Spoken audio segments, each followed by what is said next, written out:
Muito bem, irmãos. Ontem foi assim um dia diferente para mim, porque eu passei uma dor de dente lascada desde uns 2 dias antes, desde quinta, eu acho. É que o dente foi aberto aí e tal para trocar a restauração, no fim vai dar canal. E aí o médico lá, o dentista pôs o curativo passou efeito. Para piorar a situação, ele caiu do banheiro e quebrou a mão, né? Agora ele colocou uma outra Ai, dentista para me atender, né? Então, ontem foi tão ruim ontem o dia que eu, na hora de fazer o suco, coloquei sal no suco de laranja. Quer dizer, a coisa realmente estava, né?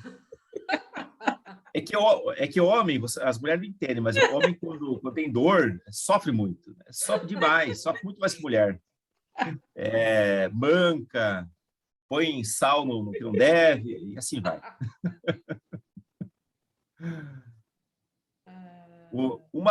Olha, vocês não vão acreditar, mas uma dor de dente para homem é pior que dor de parto. Muito pior. Não é verdade, seu Honda? O que você acha?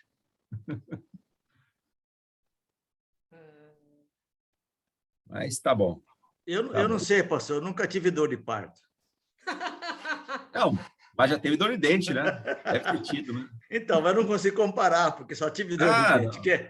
que é terrível, é terrível. Mas eu não Não. costumo colocar sal no suco, essas coisas assim, não acontece comigo, não. Não. Isso aí. Comigo aconteceu. Comigo aconteceu. Ontem tava complicado, viu? Mas tá bom, brincadeiras à parte, Romanos 5:12 em diante, diz o seguinte: pelo que, como por um homem entrou o pecado no mundo, e pelo pecado a morte, assim também a morte passou a todos os homens, por isso que todos pecaram. Porque até a lei estava o pecado no mundo. Até a lei estava o pecado no mundo. Mas o pecado não é imputado não havendo lei. No entanto, a morte reinou desde Adão até Moisés, até sobre aqueles que não pecaram, a semelhança da transgressão de Adão, o qual é a figura daquele que havia de vir. Mas não é assim o dom gratuito como a ofensa, porque se pela ofensa de um morreram muitos, muito mais a graça de Deus e o dom da graça, que é de um só homem, Jesus Cristo, abundou sobre muitos.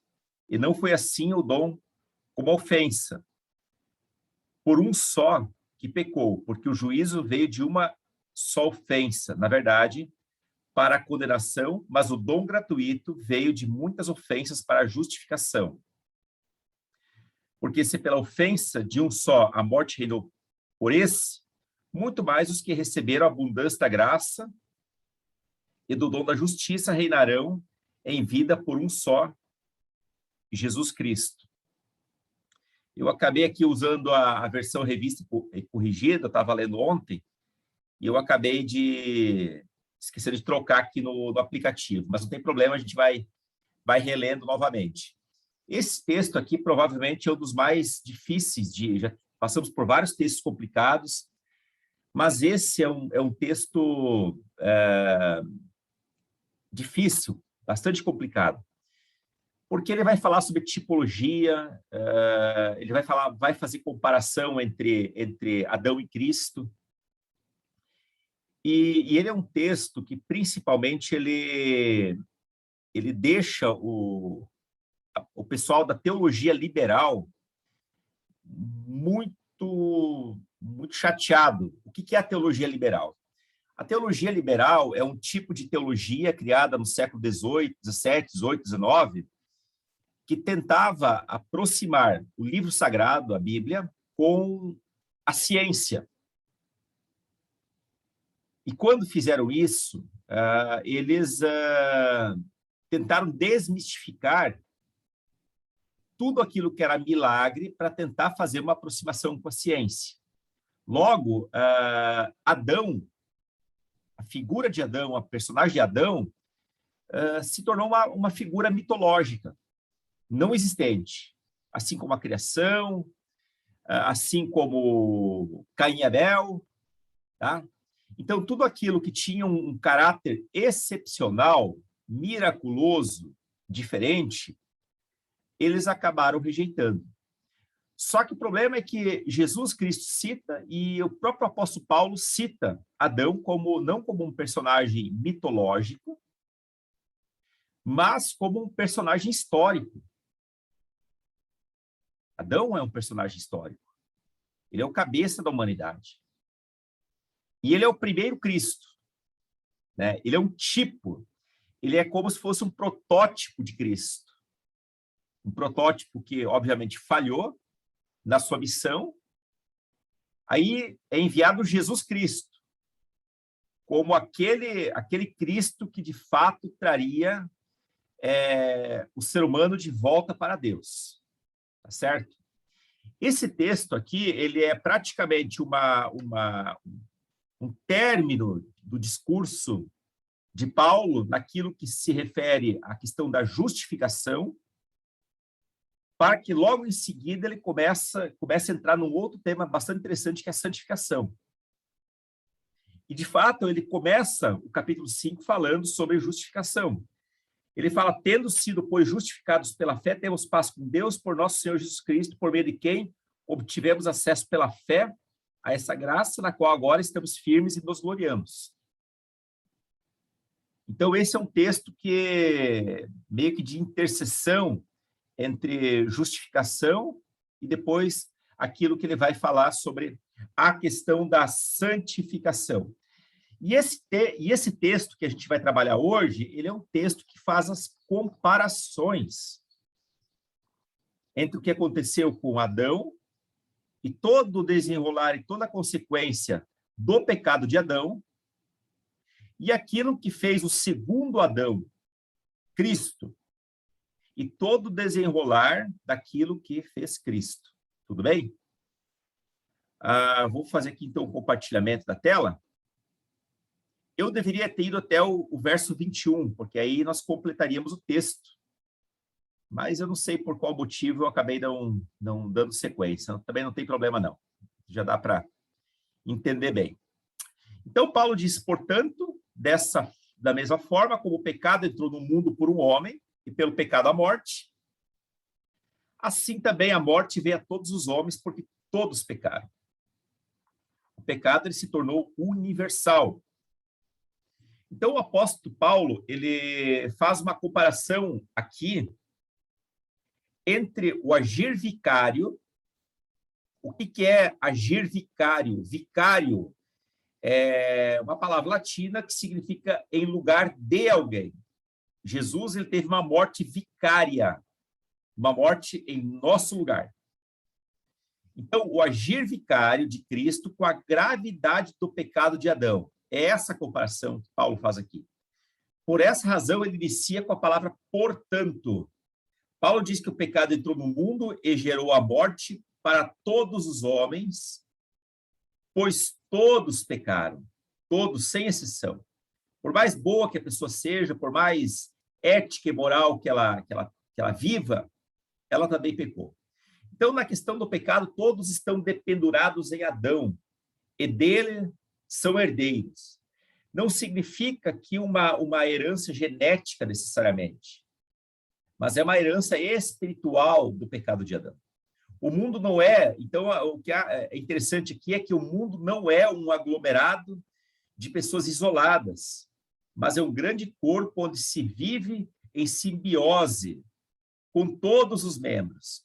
Quer dizer, a gente participa das aflições de todas as pessoas, como se a humanidade fosse uma grande família, e Adão, então, fosse o pai dessa grande família. Tá? Então, o que acontece comigo é sentido por alguém que está em outra parte do mundo. Então, essa ideia de simbiose, a ideia aqui é a seguinte: vive junto com os demais membros para o benefício recíproco, ou também para o prejuízo mútuo. Então, se nós vivemos em simbiose com as demais pessoas da raça humana, significa que nós sentimos os benefícios de toda a força ética dessa raça humana, mas também todos os prejuízos das más decisões que a raça humana acaba enfim, acaba adquirindo, acaba dando. No aspecto negativo, significa que quando uma parte desse corpo foi atingido pela maldição do pecado, todo o corpo sofreu com a morte. Então, aí nós podemos entender por que Adão pecou e a morte veio para todos. Exatamente por isso. Porque nós não somos seres isolados, nós fazemos parte da raça humana. E Adão, enquanto pai dessa raça humana, ele acaba transferindo espiritualmente o pecado para todos. O interessante é que sobre Adão, ele não foi uma pessoa especialmente má. Nós poderíamos nomear pessoas que foram especialmente más na história humana. Mao Tse-tung, Adolf Hitler, podemos citar Pablo Escobar, Escadinha, aí os bandidos mais modernos do nosso tempo. Adão não foi uma pessoa especialmente má, mas ele foi a primeira pessoa a ser má. Portanto, todas as pessoas depois dele, herdaram a sua imagem. Adão, ele foi posicionado na porta da história. E ele foi quem abriu essa porta. Vamos dizer o seguinte, que como aquela ideia do mito de Pandora, como se ele fosse ter aberto a porta. Só que ali entrou a humanidade com todo o pecado junto. Então, se Adão pecou, todos nós também pecamos, porque Adão estava posicionado à porta. Ele abriu a porta, ele deu o primeiro passo. E aí todos nós fomos atrás. Paulo diz que o pecado entrou no mundo por um homem. Paulo não estava se referindo a pecados no plural. Porque pecados no plural, ele tem a ver com atos, ações pecaminosas. O que ele está usando aqui é o termo pecado no singular, como um poder atmosférico que está sobre todas as pessoas. Aí vem a seguinte pergunta: nós temos a chance de passar um momento sem pecar? Temos. Com Cristo, nós podemos não pecar. Nós não precisamos cometer atos de pecado, como pecados de pensamento, como pecados de comissão, aqueles pecados que a gente faz ou deixa de fazer, pecados da mente ou pecados práticos. Então, nós podemos passar 1 dia, 2 dias, 10 dias sem pecar. Cristo trouxe essa possibilidade, ainda que há pessoas que discordem. Mas, do ponto de vista de Adão, nós somos pecadores. Porque o pecado, enquanto vírus, que vai tomando todo o corpo, esse habitou cada célula do nosso corpo. Ok? Eu espero que isso tenha ficado entendido aqui para vocês. Se não ficou compreendido, depois vocês têm a chance de perguntar. Então, esse pecado, o pecado no singular, o pecado como a primeira rebeldia contra Deus, entrou no mundo por meio de Adão. E quem peca é abandonado de todos os bons poderes. Interessante que alguns teólogos dizem que nós perdemos o livre-arbítrio no Jardim do Éden. Por mais que nós somos uma igreja que prega o livre-arbítrio, e é algo que eu compreendo como teologia do ponto de vista da salvação, o verdadeiro livre-arbítrio, o livre-arbítrio de uma maneira absoluta e completa, essa foi perdida no Jardim do Éden. Porque a partir disso, todos nós nos tornamos escravos do pecado. E o escravo não tem livre-arbítrio. Com base nessa definição, por exemplo, que os presbiterianos entendem que a pessoa não decide sobre a salvação. Deus escolhe quem vai ser salvo. Tá? Mas ainda nós temos a possibilidade de decidirmos sobre Deus, sobre se queremos ou não queremos Deus. Muito embora nós perdemos a principal capacidade de exercer o livre-arbítrio, justamente hoje porque nós estamos debaixo da influência do pecado. Muito bem. Então, por meio do pecado que habita o mundo, não somos transgredidos, mas pecamos pessoalmente. Quer dizer, isso é muito fácil de entender. Se eu falo que eu fui transgredido, significa que eu não sou culpado do pecado. Eu transfiro a culpa para o outro, para a sociedade, para o local onde eu nasci, onde eu me desenvolvi. Mas quando eu entendo que eu sou pecador não porque eu fui transgredido, mas porque eu peco pessoalmente, a história muda. Eu me coloco como pecador. Então, não podemos nos responsabilizar por estarmos no mundo. Mas a culpa é de cada um. Eu não pedi para nascer, você também não pediu para nascer. Mas todos nós, cada um de nós é individualmente responsável pelo seu próprio pecado. Ainda que haja situações sociais e familiares próprias que levem à incidência de um ou outro tipo de pecado. Vou explicar.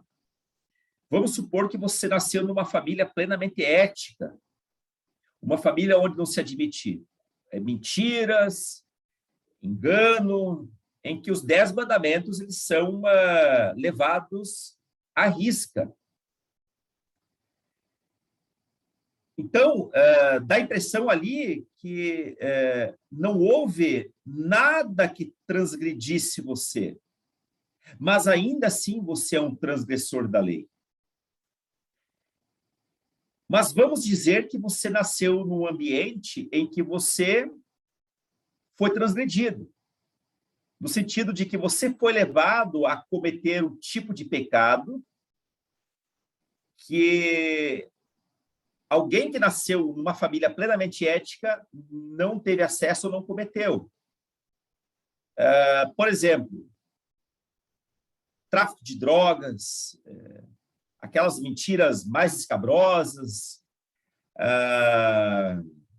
assassinato, tudo isso. Então, por mais que essa pessoa viva nessa sociedade em que ela foi ensinada a transgredir, do ponto de vista do pecado original, o pecado como plural, ela é tão pecadora quanto a pessoa que nasceu numa família ética. Obviamente que o que vai mudar ao longo da vida e que vai definir muitas coisas são os pecados do dia a dia. É a vida ética da qual a pessoa abre mão ou faz questão de cometer. Mas, do ponto de vista da perdição, tanto aquele que nasceu no lar ético quanto aquele que nasceu no lar não ético são pecadores. E, nesse sentido, não há distinção. O apóstolo Paulo vai dizer o seguinte: assim também veio a morte a todos os homens, porque todos pecaram. E aqui ele não está fazendo distinção entre tipos de pecado. Agora, logicamente, o pecado tem tipos, o pecado tem graus aqui de grandeza. Tem pecados realmente horríveis, que Deus leva em consideração, e tem pecados que não são tão graves. Há pecados que levam o indivíduo para a morte, e há pecados que não são para a morte. Então, nesse sentido, nós podemos dizer assim, há pecadinho e pecadão, sim. Mas, do ponto de vista da transgressão original, do pecado original, aí não há pecadinho e pecadão. Aí, todo pecado, ele subverte o homem e ele afasta o homem de Deus. Tudo bem? O Hernando Dias Lopes diz que a queda de Adão foi o maior desastre da história. Voltando um pouquinho antes ali. Os judeus antigos diziam: cada qual é o seu próprio Adão. Decorre disso que não herdamos apenas o pecado de Adão, mas nós somos exatamente como Adão. Significa o quê? Que se nós estivéssemos no lugar de Adão, nós pecaríamos da mesma maneira. Aí o Hernando Dias Lopes diz o seguinte: diz que a queda de Adão foi o maior desastre da história. Decorre disso que o pecado entrou no mundo por um homem. Isso que aconteceu. Vamos lembrar que Adão ele estava na porta da história. Foi Adão que abriu a porta da história para o pecado. Mesmo que o pecado já tivesse ocorrido no mundo angelical com a queda de Lúcifer. Só que Lúcifer não era o representante da humanidade. Ele não era. Quem foi o representante do pecado foi Adão. Então, muitas vezes, nós culpamos o inimigo, o diabo, por conta dos nossos pecados. Aí é transferir a responsabilidade nossa. Obviamente que o inimigo ele tem o seu papel, tá certo? Ele é o ladrão veio para roubar, matar e destruir. A Bíblia manda nós resistirmos a Satanás, mas manda fugir do pecado. Manda fugir do pecado. Então, quem de fato foi o culpado, número 1, pelo pecado, nem foi Lúcifer. Foi Adão. Foi Adão que esteve na porta da humanidade. Não foi Lúcifer. Lúcifer fazia parte dos seres angelicais. Então, o pecado, ele é grave e ele é um desastre porque ele é uma conspiração contra Deus e um ato de rebeldia e desobediência. Adão era livre, plenamente livre, mas ele escolheu desobedecer. E por conta dessa escolha, nós herdamos essa possibilidade de sempre escolhermos para o mal. E a gente faz isso com frequência. Por isso que existe o processo da santificação. A santificação nada mais é que cada dia nós podemos ter a possibilidade de fazer escolhas que Cristo faria. Santificação nada mais é que tornar a pessoa mais parecida com Cristo no seu dia a dia. E ser mais parecido com Cristo é fazer escolhas que Jesus faria. Desse modo, o pecado é muito mais que um ato, mas é um poder hostil, vivo e mortal. É o pecado na sua plenitude, um princípio de revolta que resulta em muitas ofensas. É esse o pecado que entrou no mundo. E esse pecado original que entra no mundo, ele desarticula toda a harmonia entre os homens, entre o homem e a natureza, e entre o homem e Deus. Ele faz isso.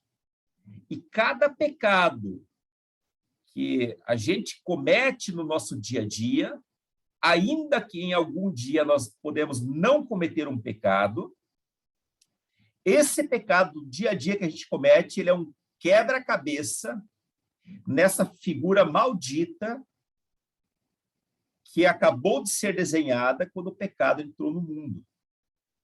Tá? Então, a cada vez que eu minto, que eu falo algo que não se deve, eu ajo de maneira inadequada com o próximo, é mais uma pecinha do quebra-cabeça nessa imagem de maldade que foi e está sendo construída neste mundo. O verso 13 diz o seguinte: pois antes de ser dada a lei, o pecado já estava no mundo, mas o pecado não é levado em conta quando não existe lei. Então, significa que se o pecado não é levado em conta quando não existe lei, e aqui ele está falando da lei de Moisés, quer dizer, então, que antes da lei as pessoas não eram condenadas? Não é isso que o texto diz. Vamos entender isso. A lei atribuída ao povo agravou a situação do pecador do povo de Israel. Vamos lembrar que a Bíblia, ela interpreta a Bíblia. No verso anterior, nós vimos que todos pecaram. E o pecado é uma ofensa, é uma conspiração contra Deus. Agora, o que a lei veio fazer? A lei veio trazer à memória o pecado que o homem fez. Então, a lei atribuída ao povo agravou a situação do pecador do povo de Israel. Antes da lei, o pecado já existia, pois já estava no mundo. Lembrando lá que Adão, ele estava na porta da história humana. No entanto, ele não era levado em conta, tendo em vista a ignorância do povo. Não significa que não havia consequência para o pecado antes da outorga da lei. Vamos lembrar que antes da lei de Moisés, Deus já havia destruído o mundo no dilúvio. Estão lembrados disso, né? A maldade cresceu de tal maneira que Deus não suportou aquilo e mandou dilúvio. Então, do ponto de vista da morte, e o pecado gera morte, esse sempre existiu. Então, quando a lei foi dada, a culpa foi desmascarada. E a inimizade contra Deus tornou-se algo consciente. Agora as pessoas, elas tinham uma lei, elas tinham uma baliza. Elas tinham ali algo para mirar os seus olhos, um padrão. Agora sim eu sei o que é pecado, porque agora foi dado um padrão que nós temos que seguir. Antes não havia isso. O que tinha antes? Nós tínhamos a lei da consciência, nós tínhamos a lei das coisas criadas. Mas agora existe a lei, de fato, a lei escrita, a lei que foi outorgada por intermédio de Moisés ao povo. Ok?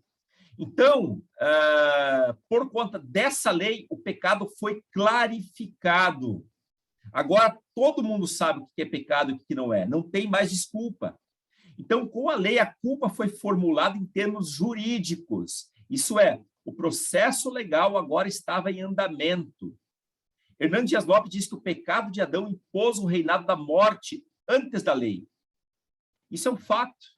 As pessoas morreram. Adão e Eva morreram, Caim e Abel morreram. E as pessoas continuam morrendo até hoje. Continuam vivenciando e tendo sobre si as duras e frias garras da morte sobre as suas próprias vidas. As pessoas que pecaram antes da atribuição da lei do Sinai, desobedecendo certas orientações, elas pecaram contra a lei da consciência. A sua consciência estava obscura. E uma vez que a lei da consciência falhou, era necessário, então, agora uma lei escrita, que lhe servisse de referencial, até para tornar o homem aceitável diante de Deus por meio dos sacrifícios. E também eles pecaram contra a luz que receberam. Eles foram iluminados, eles viram as coisas que foram criadas nesse mundo, mas eles também pecaram contra isso. Então, antes da lei, o homem pecou contra a própria consciência, a lei da consciência, e contra a luz, a iluminação que receberam. Essas pessoas não transgrediram mandamentos específicos, como ocorreu com Adão. Adão, ele transgrediu um mandamento específico, não coma desse fruto. Adão foi lá e comeu. Mas a humanidade, depois de Adão, pecou, deixando de agir de acordo com a luz recebida.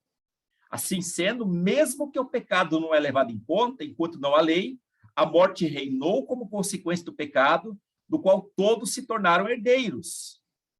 E, portanto, com o nosso pecado mesmo antes da lei, nós nos tornamos agressores contra a imagem pura de Deus. O verso 14 diz que, todavia, a morte reinou desde o tempo de Adão até o de Moisés, mesmo sobre aqueles que não cometeram pecado semelhante à transgressão de Adão, o qual era um tipo daquele que haveria de vir. Vou repetir. Todavia, entretanto, a morte reinou desde o tempo de Adão até Moisés. Quer dizer, a morte, ela acabou construindo o seu reinado, mesmo quando não havia lei. Mesmo quando Moisés não havia nascido ainda. A semelhança da transgressão de Adão, o qual era um tipo ou um protótipo daquele que haveria de vir. Então, Adão era um tipo de Cristo. Significa que toda a humanidade encontrou o pecado em Adão. Toda a humanidade. Por outro lado, essa mesma humanidade pode encontrar graça no segundo Adão, que é o antítipo, que é Cristo. Agora, aqui nós temos que ter um cuidado muito grande. O pecado, ele é universal. O pecado é universal. Todos pecaram. Toda a humanidade pecou. Só que a salvação não é universal. A salvação não é universal. Ela tem uma possibilidade de ser para todas, desde que todas as pessoas aceitam Cristo. Mas a salvação não é automática, universal no sentido de ser automática para todos. Quem quer ser salvo, essa pessoa sim, ela precisa se submeter à vontade de Cristo. Tá? Então, é um texto que às vezes deixa margem. Olha, se a morte reinou desde os tempos de Adão até Moisés e todos pecaram, então agora todos vão ser salvos no segundo Adão, que é Cristo. Isso não é verdade. Cristo abre a possibilidade, mas não significa uma salvação automática. Então, o segundo representante da humanidade, o antítipo, o segundo Adão, nos conduz para a salvação, enquanto o primeiro Adão nos conduziu para a morte. No papel de segundo Adão, Cristo é o antítipo. O que significa isso? O primeiro Adão caiu no jardim. Ele era o tipo, o protótipo. Já o segundo Adão triunfou no deserto. O primeiro Adão é da terra. O segundo Adão é do céu. Ele é o Cordeiro de Deus, que tira o pecado do mundo. O primeiro Adão introduziu no mundo o pecado e por ele a morte. O segundo Adão trouxe ao mundo a justiça e a imortalidade. O primeiro Adão foi expulso do paraíso. O segundo Adão nos levará de volta ao paraíso. Então, se o primeiro Adão ele foi desobediente, o segundo Adão, que é homem em sua plenitude, plenamente capaz dos seus livre-arbítrios, porque não foi sujeito, porque ele não pecou, embora ele tenha sido tentado, ele é plenamente capaz de nos conduzir ao paraíso. O verso 15 diz, entretanto, não há comparação entre a dádiva e a transgressão. Não há. De fato, muitos morreram por causa da transgressão de um só homem. Mas a graça de Deus, isso é, a dádiva pela graça de um só, Jesus Cristo, transbordou ainda mais para muitos. Não há comparação entre o ato da graça e o ato maléfico do pecado, ou entre a dádiva e a transgressão, em razão de o ato da graça ser transbordado em maior medida. O Hernandes Dias Lopes, eu vou explicar isso, Hernandes Dias Lopes diz que Paulo faz um contraste aqui entre Adão e Cristo, em que a diferença de ambos está na motivação da obra de cada um. E nisso reside o fato de que não há comparação entre o pecado de Adão e a graça de Cristo. O que isso significa? Adão, ao pecar, levou a raça humana a pecar por puro egoísmo. Ele queria fazer sua vontade em detrimento da vontade de Deus. Jesus, o segundo Adão, embora sendo Deus, humilhou-se e prontificou-se a fazer a vontade do Pai. Cristo agiu motivado pela consciência da renúncia, para colocar ao nosso alcance a sua graça, que não merecíamos. E a explicação continua no verso 16. Não se pode comparar a dádiva de Deus com a consequência do pecado de um só homem.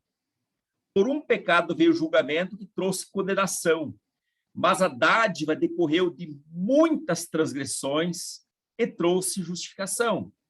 Significa que a força da ação da graça superou a força da sentença da condenação.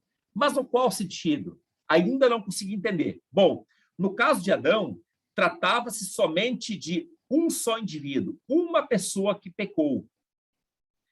A justificação por Cristo, porém, foi exigida de modo muito diferente, visto que encontrou duplamente a diversidade, a saber, encontrou muitas transgressões e muitos pecadores. Veja só, se Adão, quando pecou, e ele fez a humanidade submergir no pecado, ali havia um só homem e um só pecado. Perfeito? Quando Cristo morreu na cruz por nós, ele redimiu a gente de uma multidão de pecados. Então, o que Cristo fez é muito abrangente e não é nem comparado com aquilo que Adão fez em termos de consequência. E aqui vem uma explicação fantástica.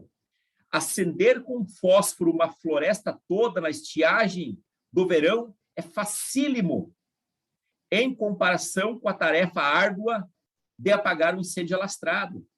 Não tem o esforço aqui, ele é incomparável. É incomparável. O esforço de Cristo, ele é incomparável, ele é muito maior do que o esforço de Adão em levar a humanidade ao pecado. Por isso que não tem comparação. O que Adão fez, ele ateou fogo numa floresta em estiagem. Agora, Jesus, ele teve um trabalho terrível, grandioso, de ter que apagar o incêndio.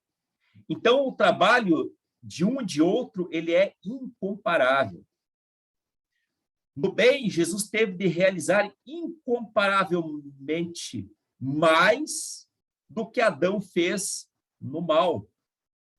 No mal, ele apenas fez, ele abriu a porta. Agora, Jesus teve que apagar todo o incêndio, fechar a porta do mal e nos dar a garantia, a certeza da nossa salvação. E tudo por meio do derramamento do sangue dele. Então, nesse sentido, é que a obra de Cristo, do segundo Adão, é muito maior do que a obra do primeiro Adão. E aí o 17 diz, se pela transgressão de um só a morte reinou por meio dele, muito mais aqueles que recebem de Deus a imensa provisão da graça e a dádiva da justiça reinarão em vida por meio de um único homem. Vamos lembrar que a morte, o pecado implantou um reino. Desse reino, o homem é escravo. Agora, quando Cristo implantou um reino justo, olha o que a palavra diz, se pela transgressão de um só a morte reinou por meio dele, muito mais aqueles que recebem de Deus a imensa provisão da graça e a dádiva da justiça reinarão em vida por meio de um único homem, Jesus Cristo. Se no reino da morte nós éramos escravos, agora, junto com Cristo, nós reinamos juntamente, de maneira adjunta. Então, o ato da graça de Cristo suplanta amplamente o ato do pecado de Adão. Porque não apenas levou de volta a estaca zero, mas porque, além disso, transfere o ser humano a uma plenitude de vida antes jamais vista. Antes nós éramos reinados pelo pecado. Agora somos como reis, comparativamente falando, reinamos conjuntamente com Cristo, por meio da graça dele. Nós não apenas fomos perdoados, mas nós recebemos um status aqui. E aí a frase final, não era o suficiente para a graça de Cristo eliminar o senhorio negativo. Ele não queria apenas eliminar o senhorio negativo.